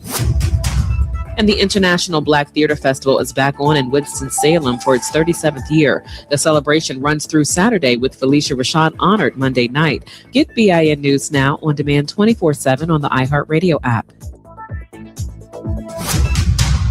Got issues with youth or high school sports? Positive Coaching Alliance can help. PCA, a national nonprofit, offers more than 1,000 free online resources for youth and high school sports coaches, parents, students, and administrators. Visit PCADevZone.org. This is the KBLA Sports Minute with Ray Richardson. The first week of training camps around the NFL has had some disturbing news involving coaches.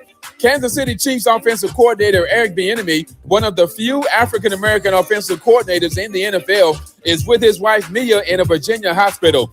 Mia Bieniemy is in stable condition after being shot Monday in the couple's home by their 27-year-old son Elijah.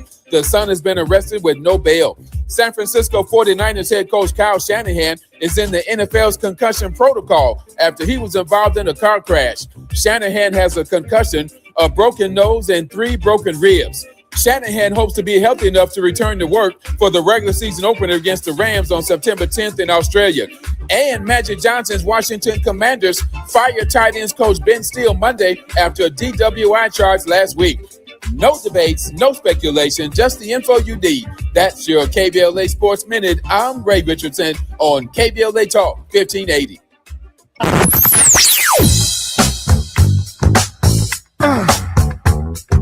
This is KBLA Talk 1580.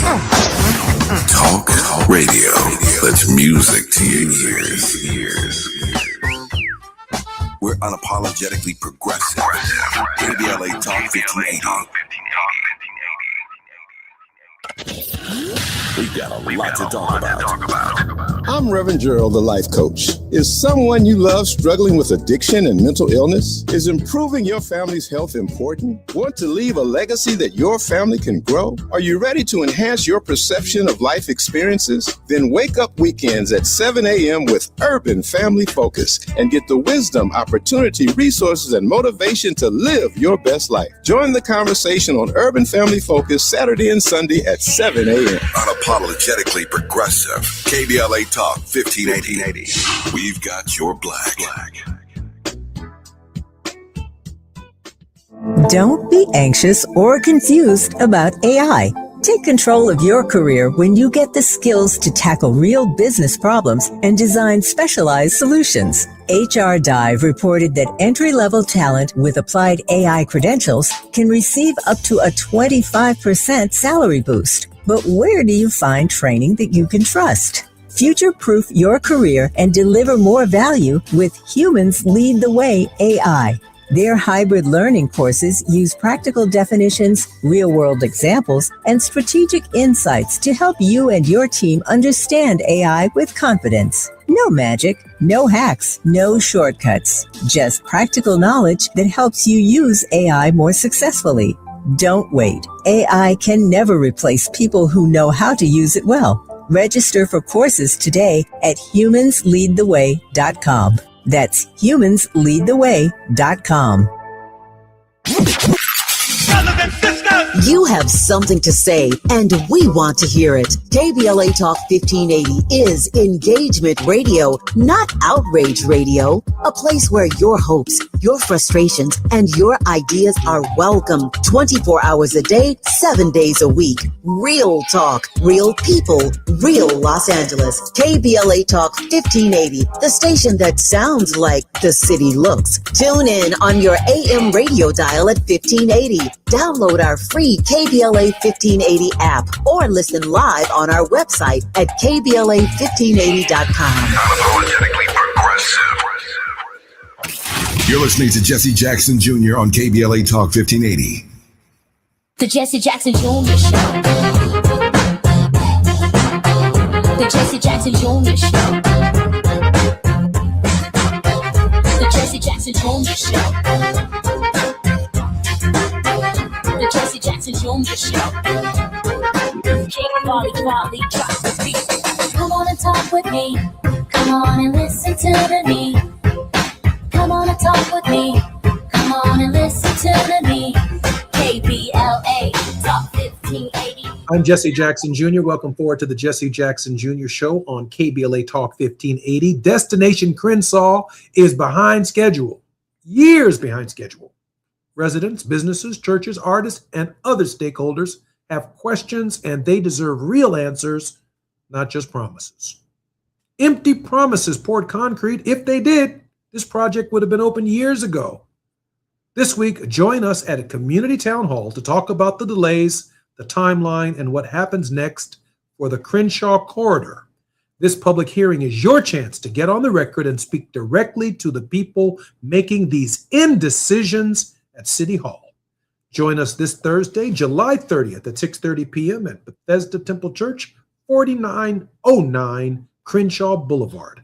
That's 4909 Crenshaw Boulevard. This Thursday at 6:30 p.m. Dr. Nee Quartelai-Corte will be instrumentally involved in the program, and so will most of the questions, and I think a speech may be even delivered by none other than Tavis Smiley as the community engages what's taking so long to pour a little concrete in our neighborhood. I know something about that on the south side of Chicago and in the south suburbs. All we're asking is that we pour a little concrete, make our neighborhoods look like everybody else's neighborhoods.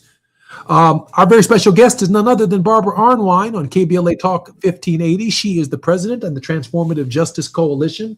I'm so honored that she's here. Barbara, there's so much going on, and I know that we've been spending a considerable amount of time on Brother Wells. This story, yes, we're going to keep our feet on the fire on that. But Barbara, you bring the street heat. You share with us what's going on in the country. We've got two final segments. Take us there.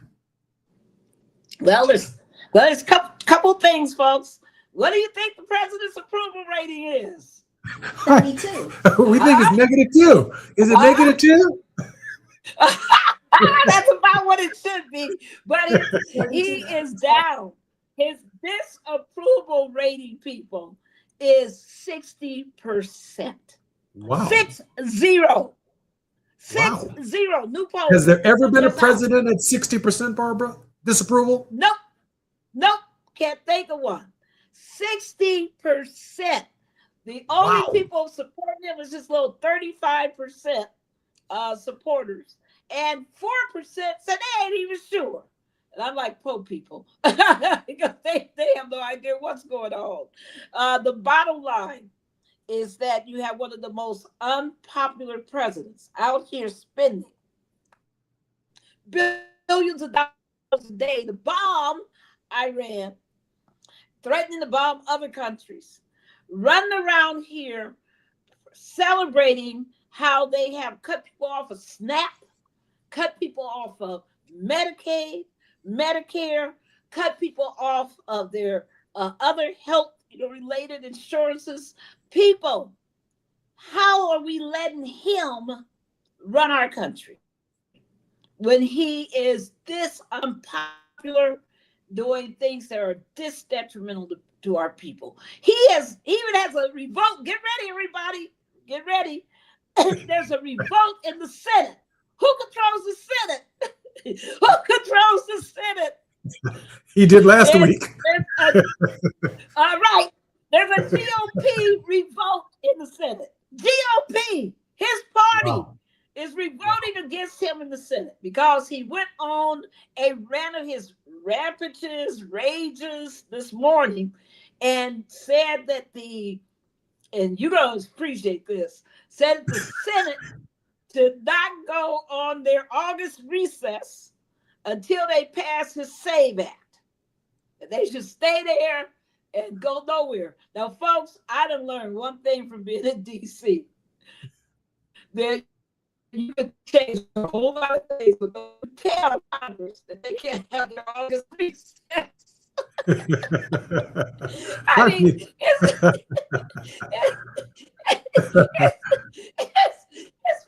running in a revolt. I mean, Toon is leading the revolt.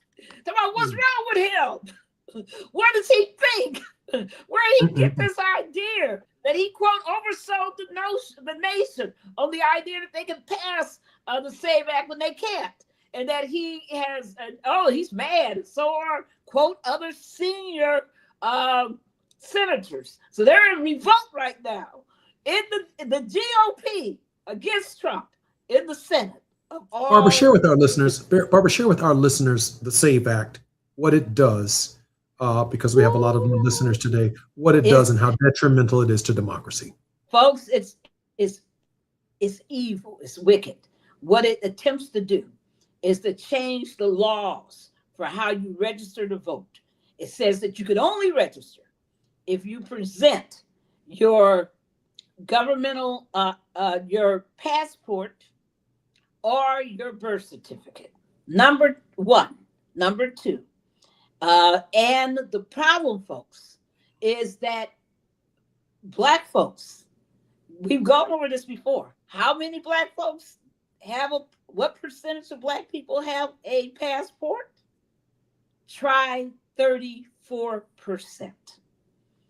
60-something% of us have nothing that even looks like a passport. And the idea that you get a passport means you have to buy one or pay for one. And that's the equivalent of the poll tax. It's not like you're going somewhere. You're not going to the Bahamas or to Jamaica. You're getting a birth certificate to vote, which is a poll tax. And only 53% of all Americans, period, have a passport.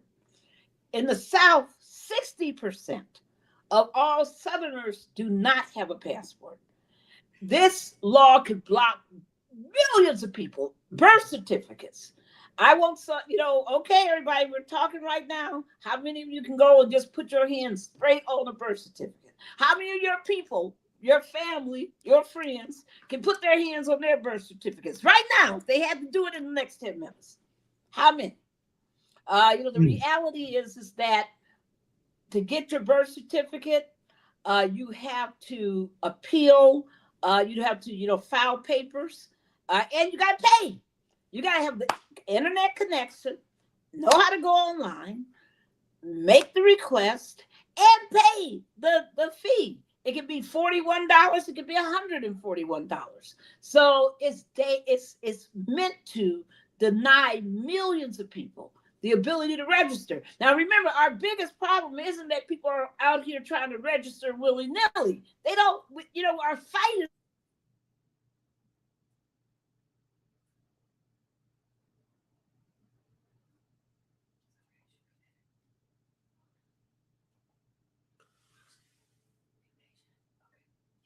I'm going to keep this conversation going. Barbara has a small technical difficulty, but I do want to share with you this. She's spot on.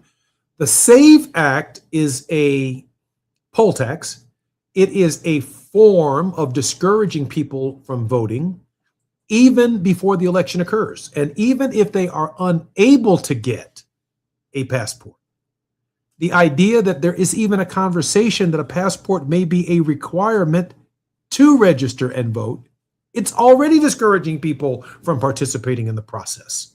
And not only that, when you go to vote, they're saying that you got to produce ID that identically matches your birth certificate.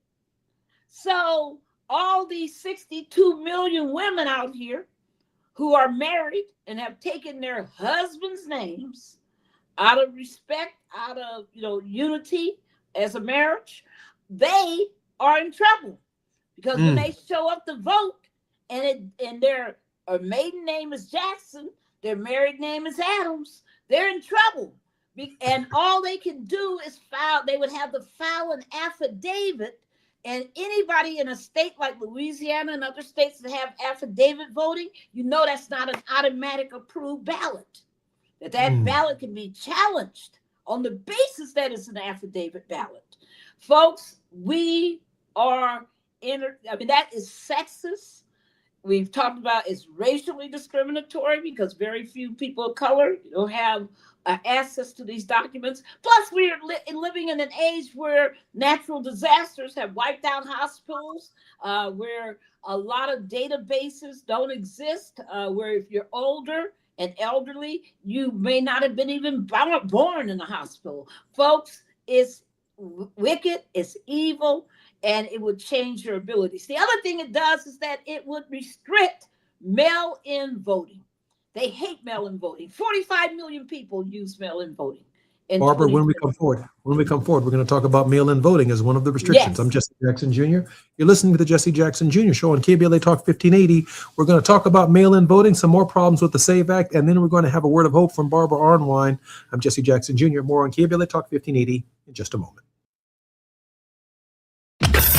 While you're stuck in traffic, we can at least bring you up to speed on the news of the day. You're listening to Jesse Jackson Jr. only on KBLA Talk 1580.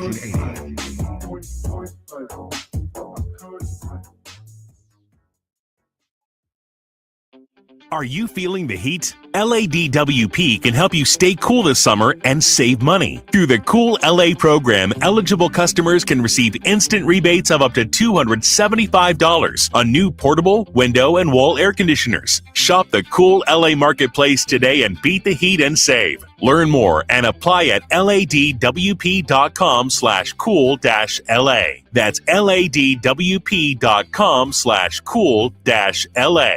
Are you drowning in IRS tax debt? Angela was. She called Civic Tax Relief and saved over $80,000. Felicia was having health problems, got behind on her taxes, interest and penalties were adding up. She called Civic Tax Relief and saved over $15,000. Civic Tax Relief is a professional tax negotiation firm that can protect you from the IRS. If you're getting collection letters, call Civic Tax Relief for a free consultation. They will go to work helping you discover all the relief programs you may qualify for free. James owed the IRS $37,000. Civic Tax Relief represented him against the IRS, and by the time everything was completed, he did not owe the IRS anything. If you are in trouble with the IRS, call Civic Tax Relief for your free consultation now. 800-200-2257. 800-200-2257. Get a free consultation and real tax relief. Call 800-200-2257. 800-200-2257.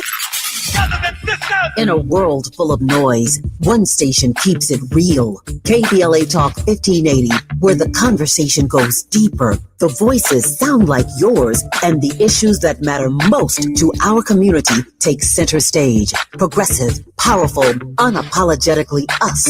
Whether you're driving through the city or tuning in from your home or office, join the public square. KBLA Talk 1580. Your home for talk that enlightens, encourages, and empowers. Listen live on our free KBLA 1580 app, on our website at KBLA1580.com, or on your radio dial at 1580 AM. Unapologetically progressive. KBLA Talk 1580. We've got a lot to talk about.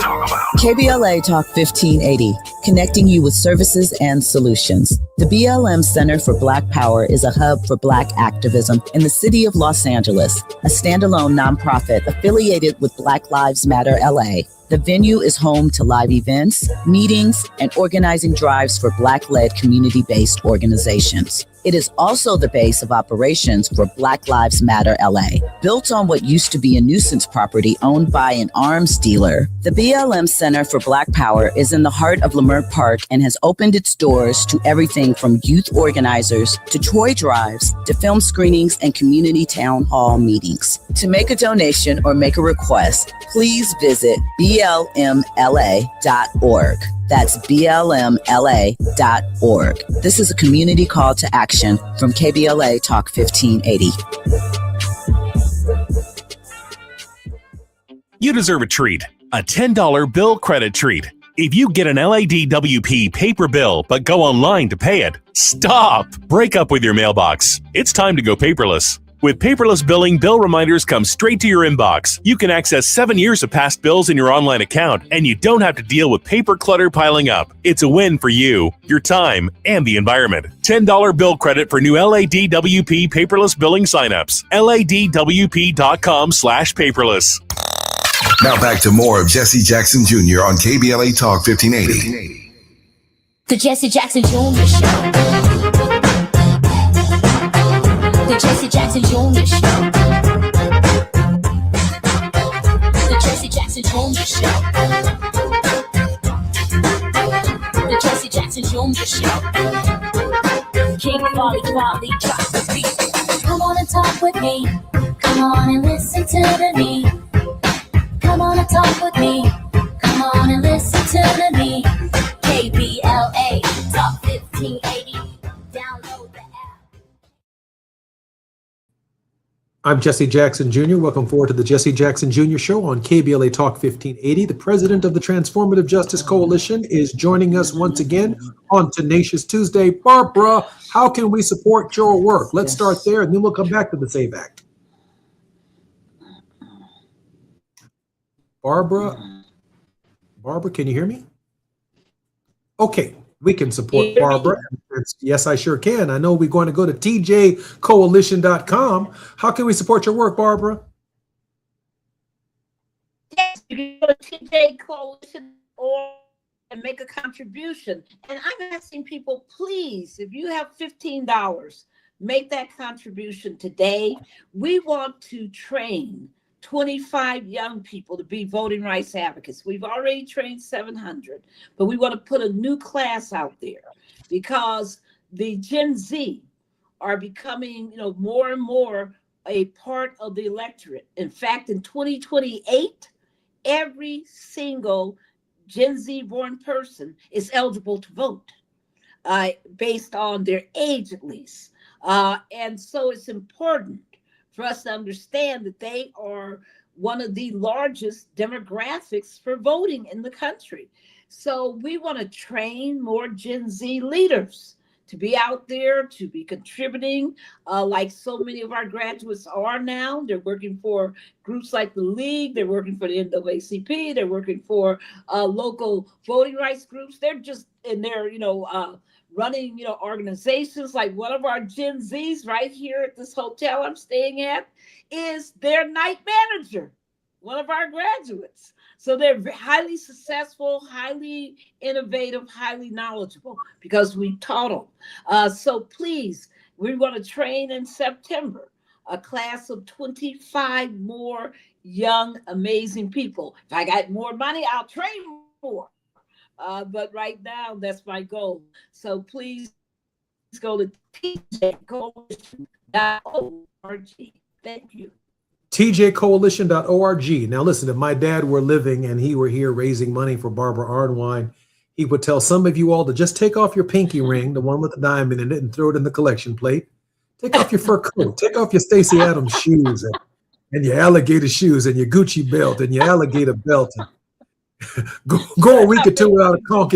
Go a week or two without putting some conch in your head, and give a contribution. We're just asking for $15 to the Transformative Justice Coalition so we can train 25 young people in that generation who can help us register and move voters in the correct direction for the midterm elections.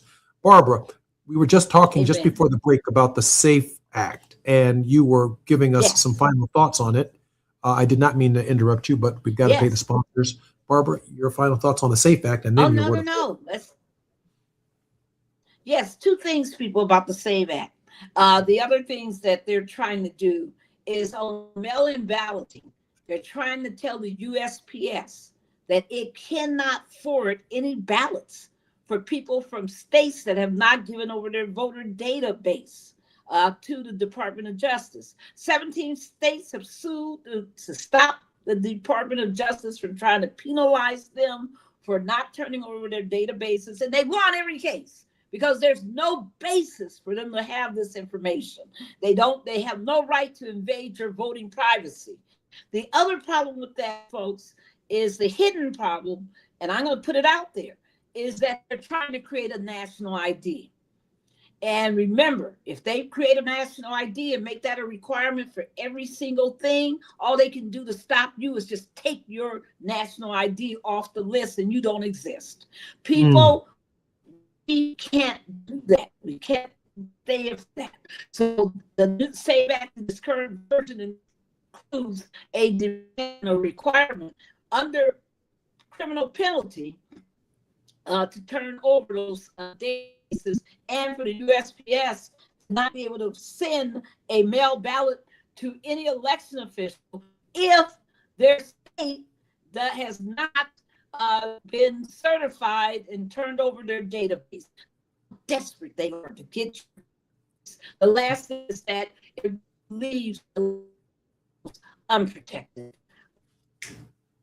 Just not fair. The people want to help us to make our democracy work are being punished. My word, hope.